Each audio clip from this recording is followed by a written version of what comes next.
This is episode 38, and we'll be looking at user input. So in order to get started with user input, we actually first have to import the scanner class. So the way you import the scanner class is you use the import keyword followed by the package within which the scanner class is located. So it's found in the utilities package. So you're going to say java.util then dot scanner. Then we can now, whilst we're at it, we might actually just import the static, or maybe I will do this maybe in the later tutorials. For now, let's actually just do the full form. Alright, so we import the java.util.scanner class. Then within our class body, we can then put the main method. Then inside of the main method, what we can actually do is we can create or instantiate a scanner object. So in order to do that, we can use the scanner. We call the class. Then we might as well call our scanner object keyboard. Then we now call the scanner constructor, and the scanner constructor now it takes an argument, and the argument it actually takes is another class called system. Then it takes an attribute called in, right? So you have to do it just like that, to pass in the argument just like that, system.in. Later on we'll be looking at ways in which you can actually shorten that, so that you just pass the attribute instead of the entire class along with its attribute. But for in the meantime, I think let's just stick to the full form so that you understand it much better. Then the next thing that we can do is to actually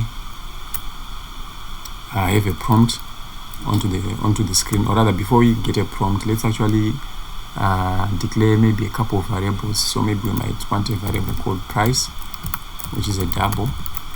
So price, then we can have int items, then we can have a string cashier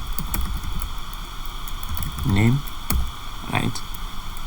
So let's actually now make use of our scanner class as well as the variables that we declared within right here. So we need to prompt the user and ask them how much is your product. Then the user can then put might actually do this in the same line, I think. So let's use print just like that. Then the user is going to have to type in the product price. So we are now, in order to do that, we actually take the keyboard object, right? And we need to select a method that's actually going to allow us to input an integer. So rather a double as it were. So we now use keyboard.next double, right?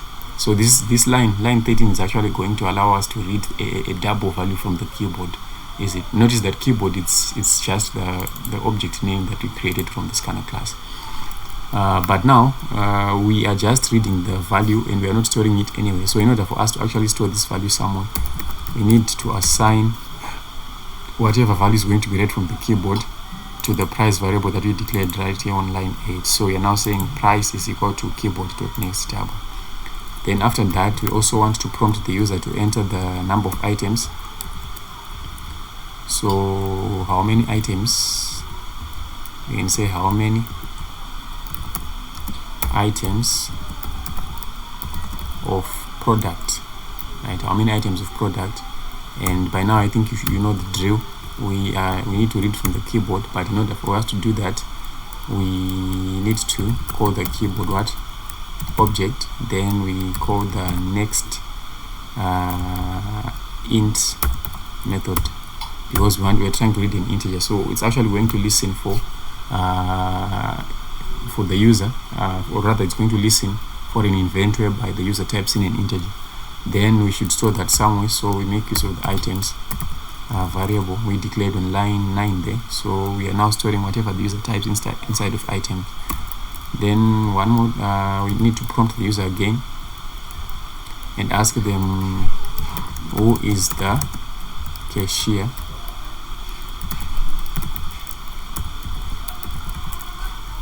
So the user is going to type the cashier's name.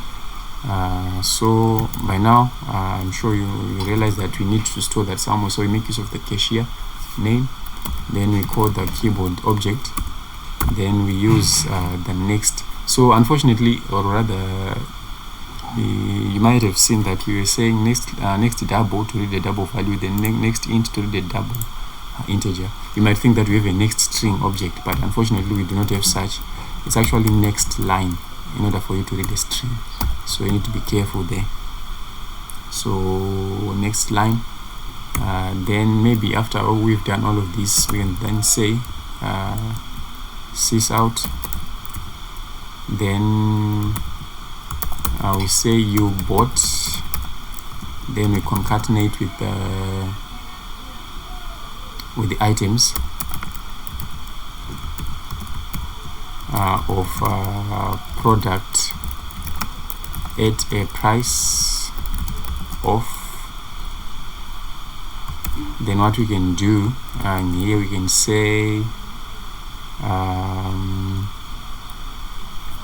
price times items, then we concatenate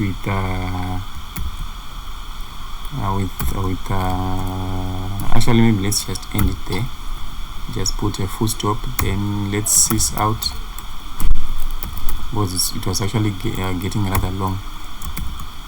Let's now say you were saved by, then we concatenate with the cashier's name, cashier name right there. Alright, so I have an extension that allows me to format my code, so that's why you see whenever I hit save, it's actually going to format it in a way that's more readable. So that's why you see now my system.out, it's spanning several lines there. So let me just clear out the terminal, and then we need to compile this. So Java C. Oh, one more thing that I forgot to mention. Notice that we are getting this keyboard orange squiggly line underneath or rather yellow squiggly line underneath the keyboard object there. So whenever you are done reading keyboard input from the user or using a scanner object, you need to close it so that you don't get that error. So we need to say keyboard.close. So you see that I no longer have that orange squiggly line. Not that if you don't close it, it's not going to work. It's going to work, but it's just going to tell you that the scanner object is not closed. So you always have to close the scanner object right there at the end. So Java C user inputs .java to compile the program, then Java user input to run the program. So how much is your product? So let's say my product is 563. How many items of product? Let's say I want 2 items. Who is the cashier? Also, I forgot to take the cashier's name right there. So who is the cashier? But I did take the cashier's name. So what I said, cashier is equal to keyboard.next line. So 1, 2, 3. So why did it skip that part right there? Who is the cashier?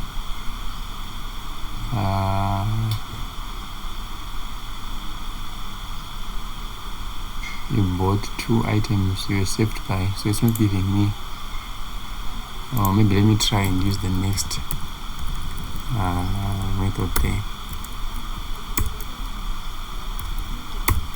So 5.10, then maybe I want 2 items, then the cashier is going to be, let's say, George or John. So you bought 2 of product at price that much, you are saved by John. Alright, so yeah, in the first instance, I didn't get my keyboard input read because I'm making use of the print. Actually, maybe I'll explain it later on.